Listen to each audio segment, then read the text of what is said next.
ถ่ายวิดีโอไม่ถ่ายได้ไม่ค่ะ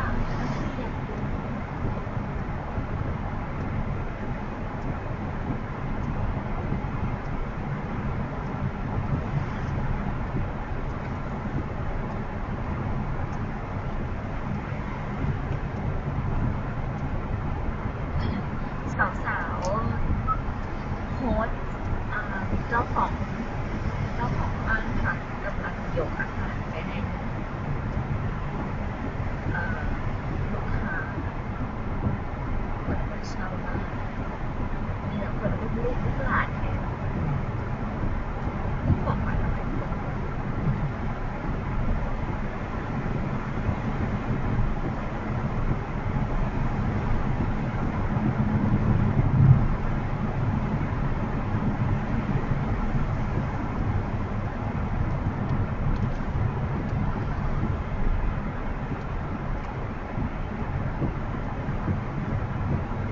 ไอ้บวยนั่นอร่อยนะแต่เขากลัวว่าจะแพงส่ง500เลยเออ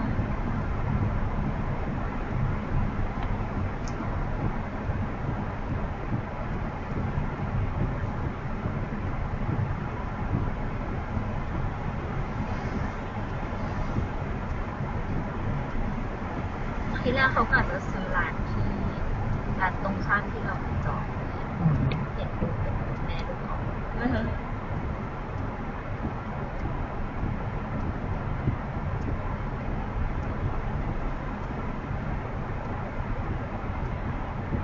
ข้าวเหนียวดำอาจจะขายดีที่ร้านที่เราไปซื้อไม่มีหรือเปล่าเขาไม่มีตัวที่แบบยังไม่มีใครอยากกินเข้มเลยก็ได้หรือว่ามันอาจจะเฉพาะทางหรือว่าฝึกไปคนอยากกินมาแบบเบาที่ใช่ไหมเขาก็บอกว่าถ้วายหวานจะขายง่ายในถนนคนเดินนั้น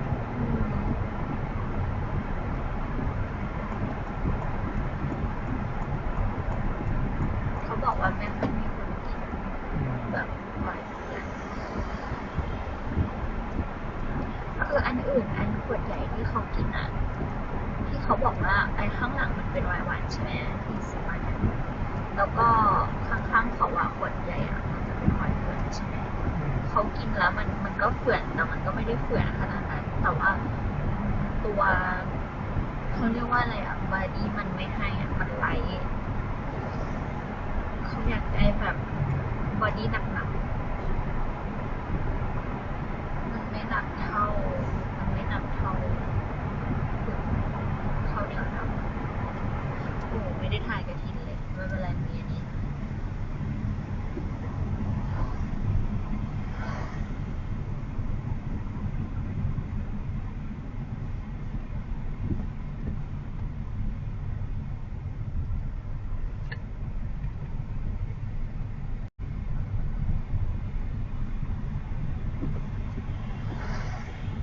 เป็นสไลด์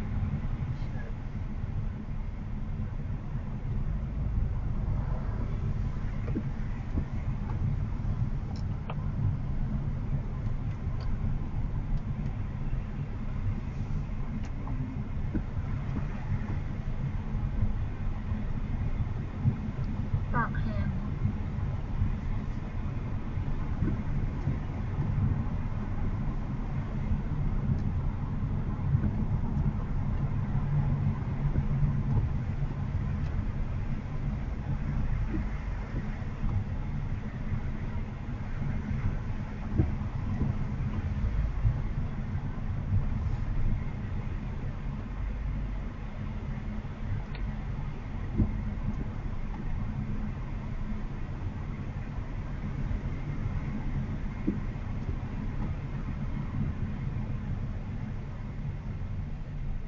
สงสัยน่าจะขนมาเยอะแน่เลยกระบะคันหน้าค่อยๆลงจากนั้น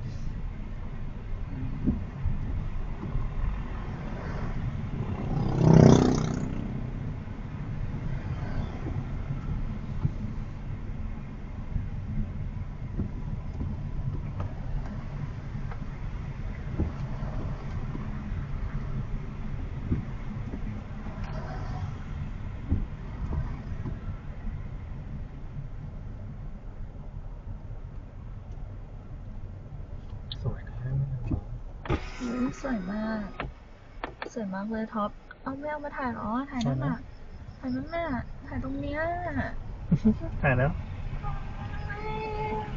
ถ้าเกิดว่าเขาถ่ายมันจะเป็นแบบไม่ติดกระจกนะเมื่อกี้มันไม่ทันหรอก ดีไงข้างในมันดี เมื่อกี้มันสูงมันสวย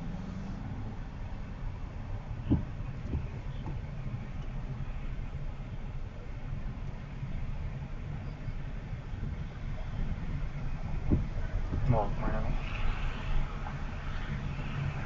เมื่อกี้สวยจัง ก็แนวนอนเลยเหรอ โอ้โห อันนี้มันเห็นยาก นั่นมันเห็นอันนี้ด้วยกังหันลม ใช่ต้องเป็นฝั่งโน้นแล้วล่ะฝั่งนี้เห็นแต่ยากฝั่งโน้นจะติดอันนี้ว้าวไหนเขาถ่ายเนาะโอ้มันไม่เห็นเพราะมันไม่ใส่โอ้ my god ขึ้นได้ไหม อืม ขึ้นไปไหม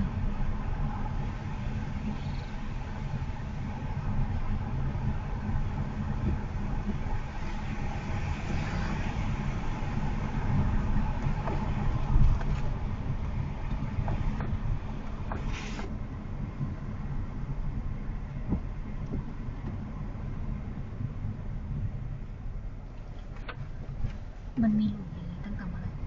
โอ้มันมีทุกครั้งแหละที่เรามา มันไม่ใช่หลุมมันเป็นเนิน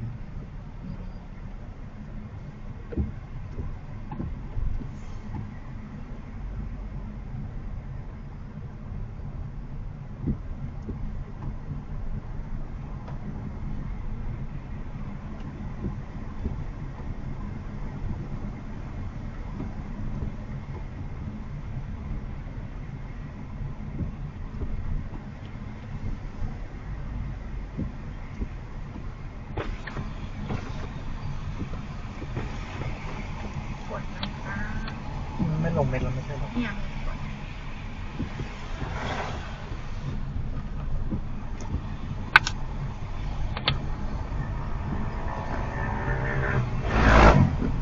ไม่ใช่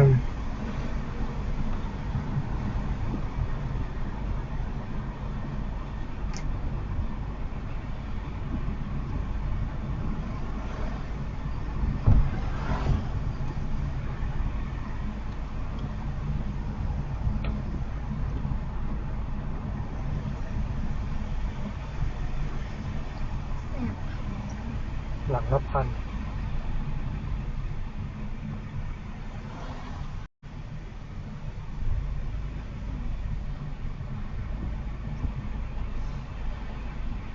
เติมไหมถ่ายรูปไหม สวย ถ่ายรูปไหม แสบท้องไม่ทันหรอก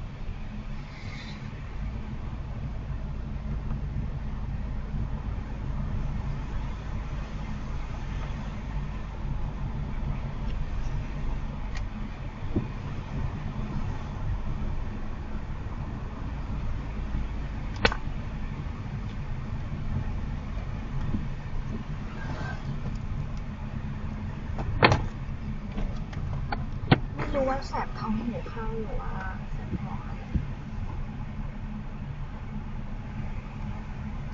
โอ้โหโอ้ my god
น้องหมอ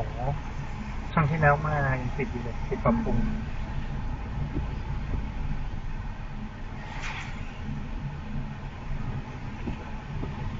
ไอ้นี่อร่อยนะไอ้อะไรนะราเมง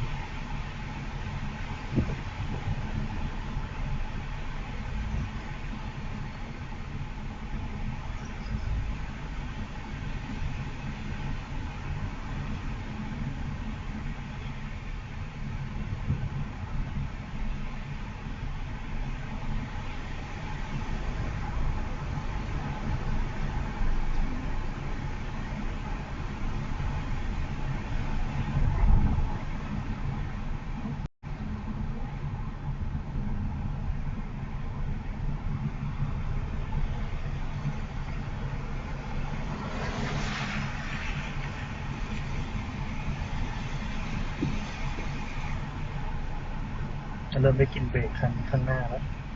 ได้กินมานานแล้วไม่ใช่หรอ เรา ขม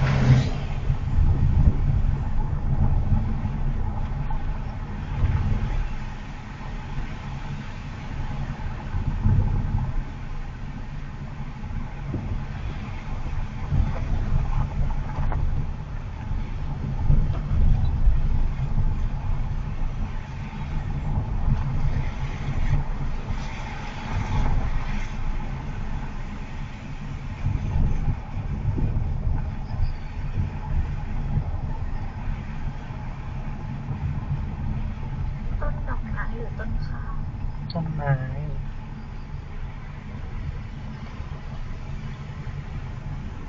ต้นหญ้า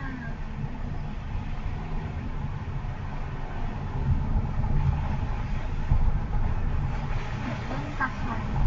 หนึ่ง ใคร ข้างหน้า อ๋อ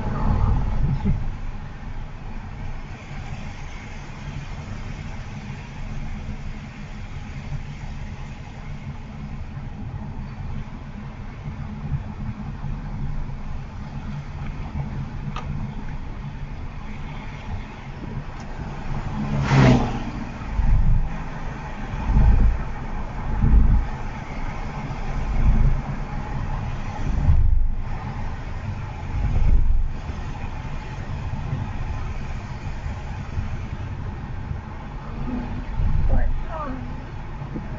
เดี๋ยวได้ถึงเซเว่นแล้ว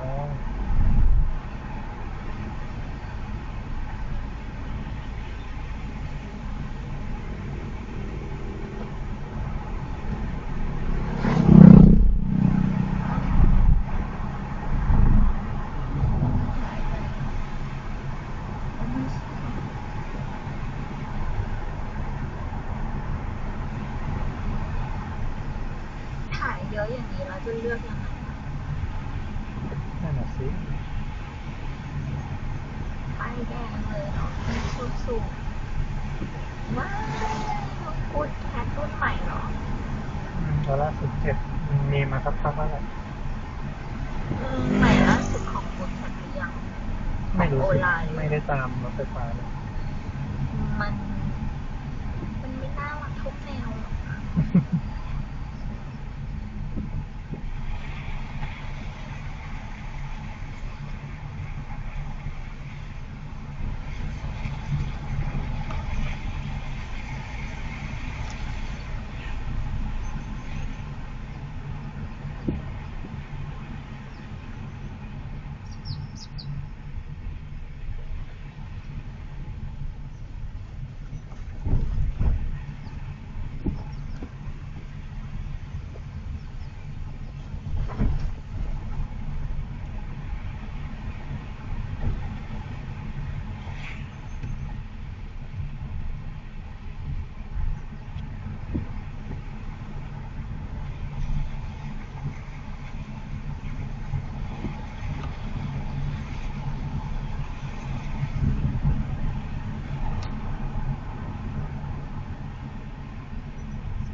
ถคัน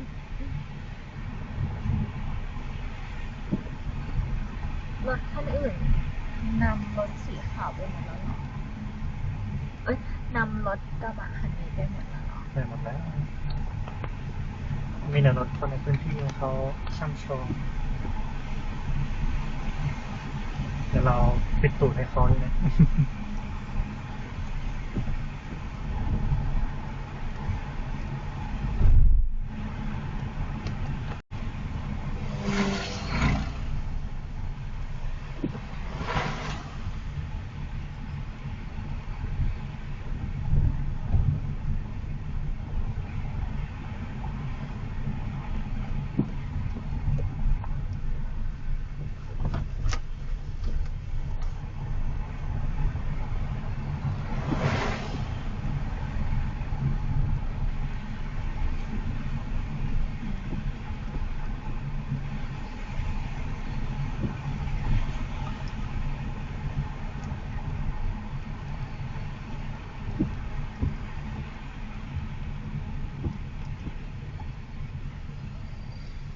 สดชื่นดีจังเลย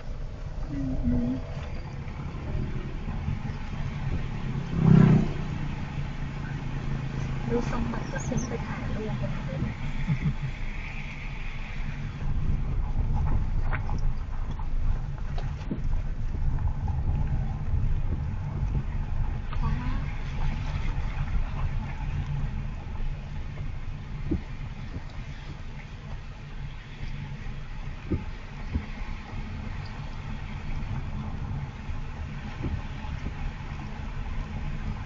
นั่นคือกดเบรกเหยียบเบรกไปตลอดทางเลยเหรอคิดว่าน่าจะใช่นะเพราะไฟเบรกมันติดแล้วเขาน่าจะเรียนเบรกยาวๆเลยน่าถึงได้บอกไงว่าน่าจะบรรทุกไปเยอะมั้งมีอยู่2 อย่างถ้าไม่บรรทุกเยอะก็อาจจะมือใหม่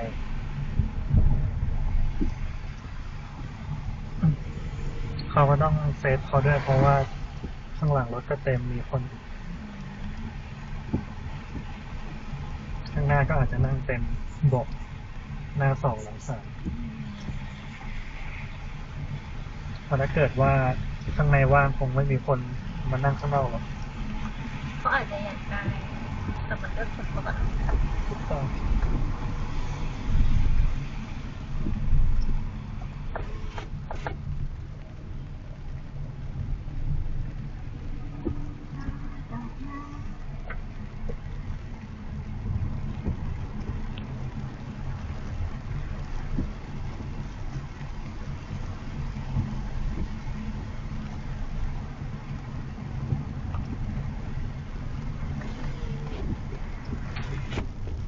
จะแก้ดีกว่า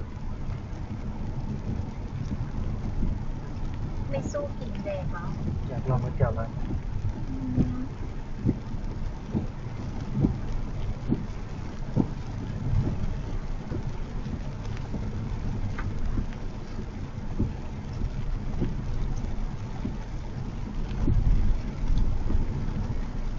เราแทบไม่ได้เหยียบเบรกเลยเบรกเพื่อลดความเร็วเลยมีแต่เบรกก่อนเข้าโค้ง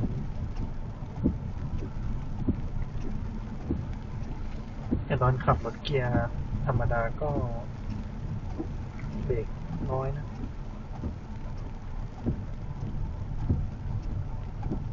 พอเปลี่ยนมาขับไฮบริดแล้วเริ่มไม่ค่อยแตกต่างกันมาก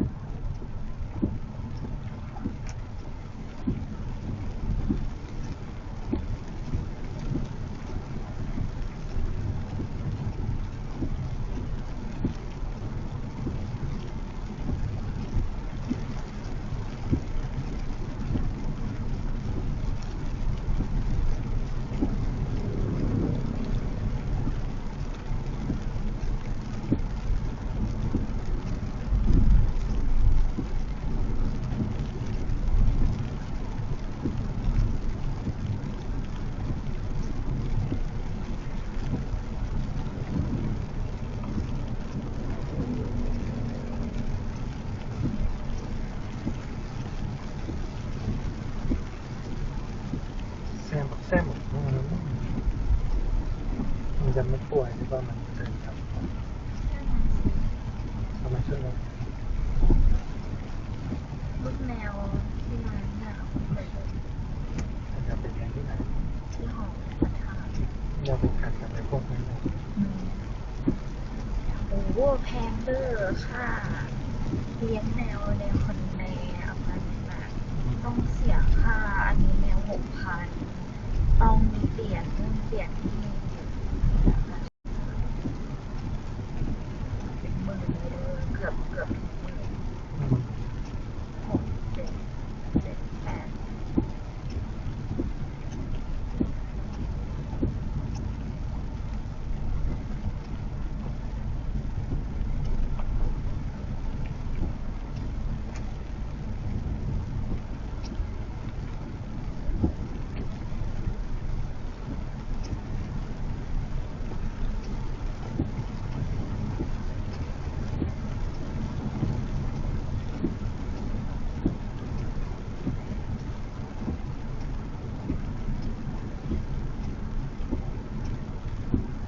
ผมเป็นพัก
ความตลกอันนี้